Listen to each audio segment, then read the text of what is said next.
Bonjour Marthe. Bonjour. Bienvenue à ITV Célébrité.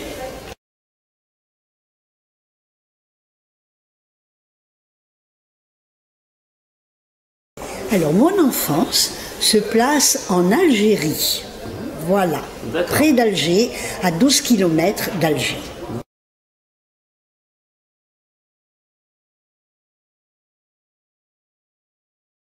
Écolière? Ouais.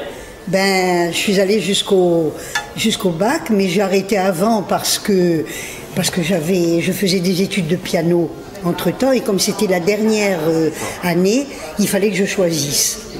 Donc j'ai choisi le piano, et puis voilà, et j'ai laissé l'école. Et vous êtes venu d'Algérie à Paris direct? Oui, avec une pièce qui a eu énormément de succès, qui s'appelait La Famille Hernandez, qui était une pièce faite d'amateurs.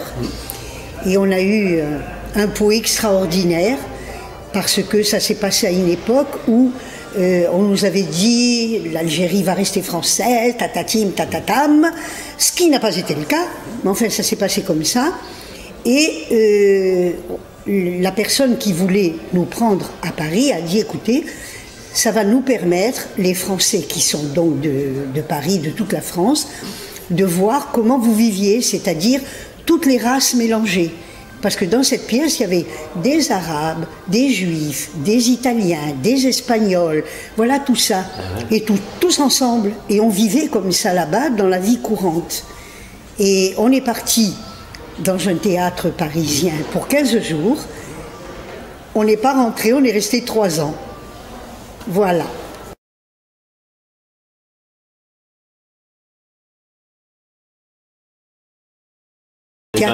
Théâtral, oui. D'accord. Théâtral. Moi, j'avais qu'une envie, c'était d'être sur les planches, de faire le guignol, de faire rire les gens. Donc, c'est théâtral.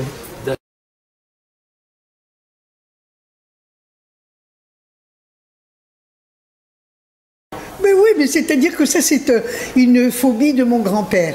Il paraît que quand il allait déclarer les gens, enfin les nouveau-nés à la mairie, il demandait aux gars s'il y avait de la place. Alors il donnait un premier prénom, et puis après, tant qu'il y avait, voilà. Alors c'est pour ça que j'ai tous ces prénoms-là.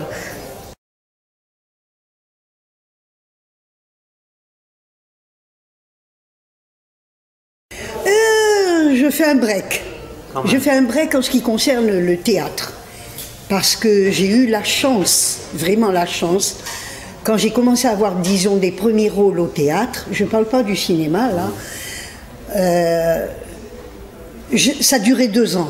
Et chaque fois, c'était 2 ans, 2 ans, 2 ans, 2 ans. Alors, on avait un mois de repos, mais ce mois de repos, en fait, il existait sans exister, pour la bonne raison qu'on me donnait déjà le scénario suivant. Donc, je n'ai pas arrêté. Et pourquoi je fais le break? Parce que j'ai envie de faire des choses que je n'ai pas eu le temps et l'envie de faire. C'est-à-dire, par exemple, j'adore les voyages. J'ai envie de partir en voyage, j'ai envie de retrouver des amis, j'ai envie de profiter de ma famille alors que les fêtes, les trucs comme ça, on ne peut pas. Voilà, c'est tout.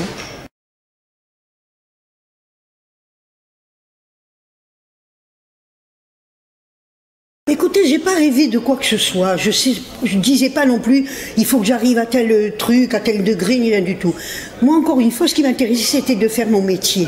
Alors bien sûr, si tout d'un coup je tombais avec un réalisateur, je me disais, oh là là, je suis contente parce que je l'admire, quoi. J'avais vu des films ou des choses comme ça, ou des comédiens aussi. C'était un bonheur, mais c'est un bonheur, si vous voulez, sur le moment, par rapport à la chose qu'on me présentait. Voilà, c'est tout.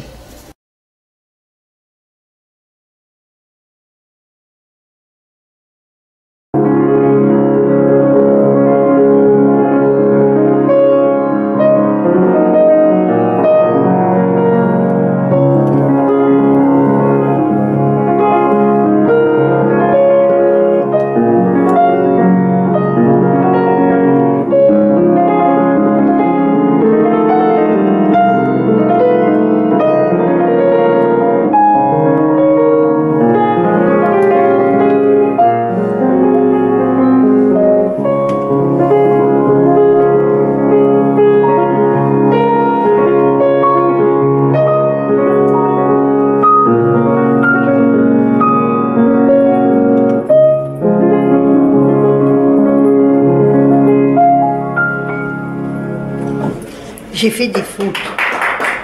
J'ai fait des fautes. Quand même, magnifique, magnifique.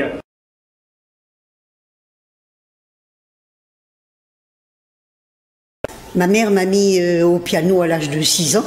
Comme j'étais une enfant docile, disons, elle me disait tu fais ça, je disais oui maman, c'est tout. Donc elle m'a mis là, elle faisait du piano, elle avait fait du piano. J'ai donc fait toutes mes études, mais dans la tête, depuis l'âge de 6 ans, c'était le théâtre, le théâtre, le théâtre. Voilà.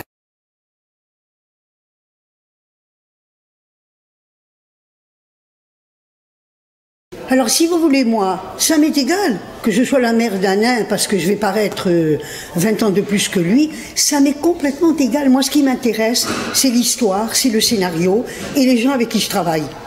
Voilà, que ce soit les comédiens que j'apprécie, que ce soit les metteurs en scène, c'est pareil. Voilà.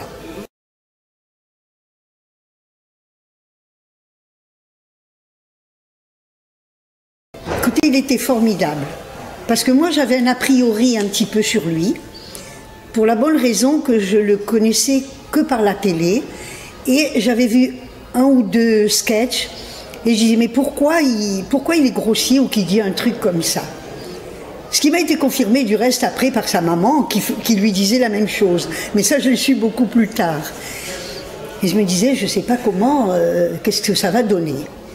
Et je suis arrivée un jour, et on me dit, bon ben, ça va être à vous et à Monsieur Coluche.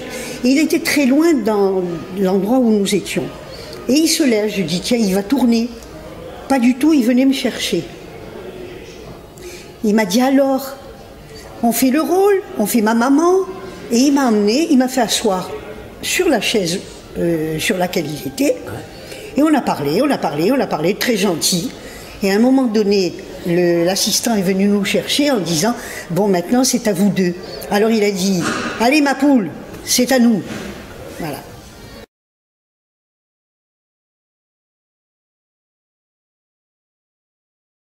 Sans problème. Sans problème. Sans problème. C'est pas un homme trop directeur? Non, non, non, non, non, sans problème. Si il indiquait quelque chose, on le faisait. Bon, ben voilà, c'est tout. Il n'allait pas chercher la petite bête. Ouais. Bon, ça peut arriver tout d'un coup qu'on en fait un petit peu trop ou pas assez. Mais ça, bon, c'est son travail. Et nous, on est là pour le faire, quoi, pour écouter et tout ça.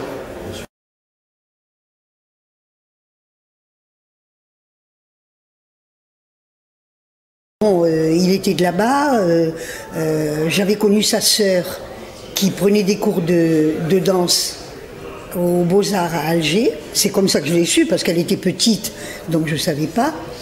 Et puis tout de suite on a fusionné, et puis on a fait plusieurs films ensemble, donc ils se sont chaque fois très très bien passés.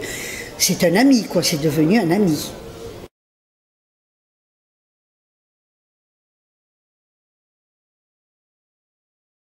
Ça dépend, il y en a qui sont très bien, il y en a qui sont pas bien. D'accord. Vous ne direz pas non? Non, et je ne le dirai pas.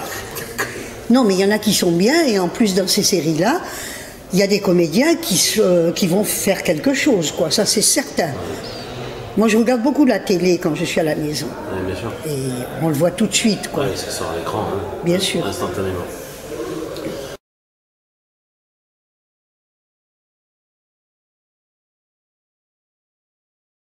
Alors je suis en colère parce que je n'ai pas retourné encore avec eux. Ah bah écoutez. Et je me suis... Non, non, c'est très bien entendu, j'ai fait qu'un jour, mais ça s'est bien passé. Je vous dis, j'avais qu'une envie, je me disais, bon, la prochaine fois, j'espère qu'il va reprendre le personnage, quoi. Et puis bon, on sait ce que c'est, hein, les écritures. Bien sûr, bien sûr. Voilà. Mais ça c'est super. Mais c'est un beau souvenir. Ouais. Ah oui, parce que c'est des très grands professionnels. Ah ben exactement. Ouais. D'abord, ça se voit par la suite et tout ça. Hein. C'est pas pour rien que ça a marché de la façon dont ça a marché.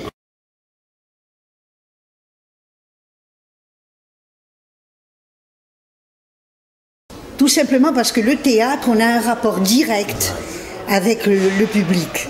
Alors c'est vrai que, bon, moi qui ai joué au théâtre beaucoup de pièces comiques, quand vous envoyez une phrase qui est drôle et que les gens le reçoivent comme ça et il y a un éclat de rire extraordinaire, ça fait du bien.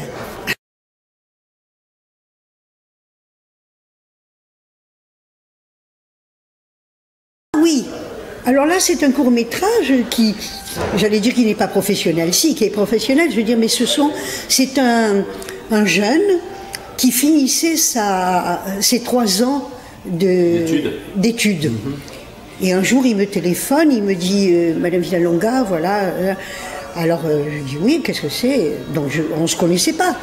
Et il me dit j'ai écrit un scénario, il y aurait quelque chose pour vous, mais je sais que vous êtes prise, etc.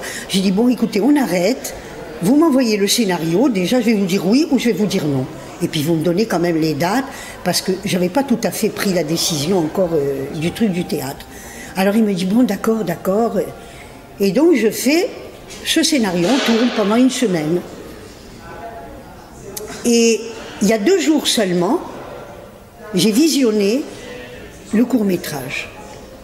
C'est fantastique. Et j'espère qu'il va le montrer le plus possible, parce que je crois qu'il va être un excellent metteur en scène. Il s'appelle Jérôme Roumagne. D'accord. Voilà, il faut se rappeler de ce nom, parce que ça m'étonnerait qu'il reste inconnu.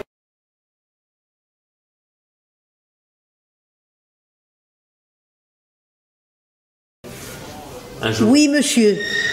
Une fois, mais j'étais très contente, parce que c'était vraiment des grands. C'est-à-dire, il y avait un grand metteur en scène qui s'appelle Sam Fuller, et il y avait un grand comédien qui s'appelait Lee Marvin. Voilà, excusez-moi du peu. Bien connu.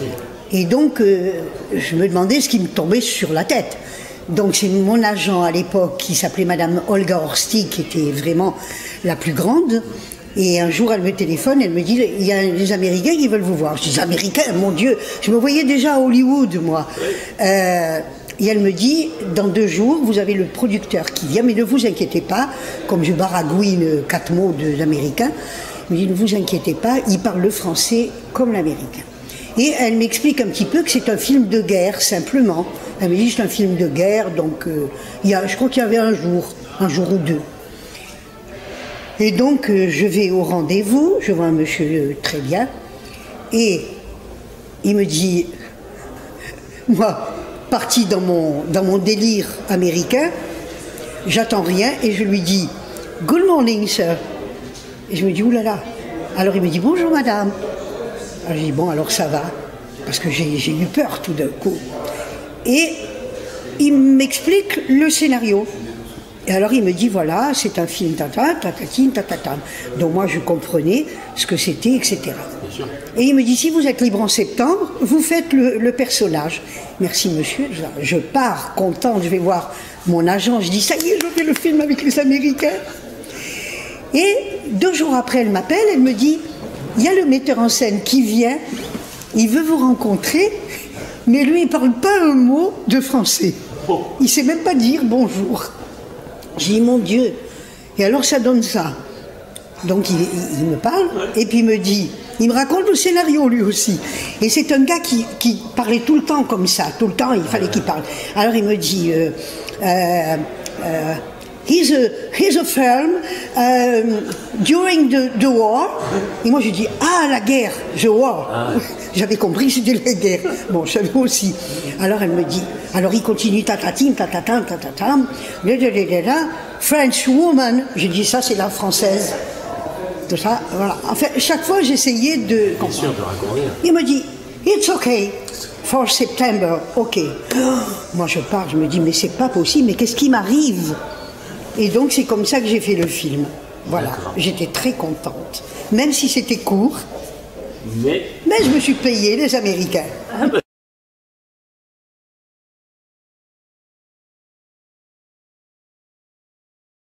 Ben oui.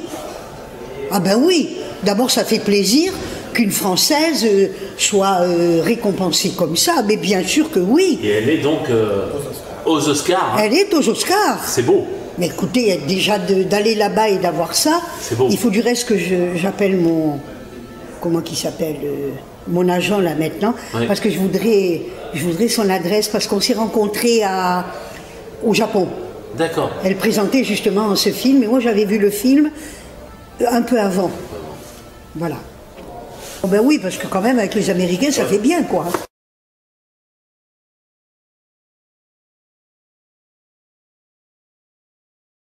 Non, non, pas du tout. Là, Pour je suis en Nancy, vacances. C'est bien. Simplement, là, je vais partir en Belgique parce qu'ils m'ont demandé, il y a un festival qui va se faire le mois prochain.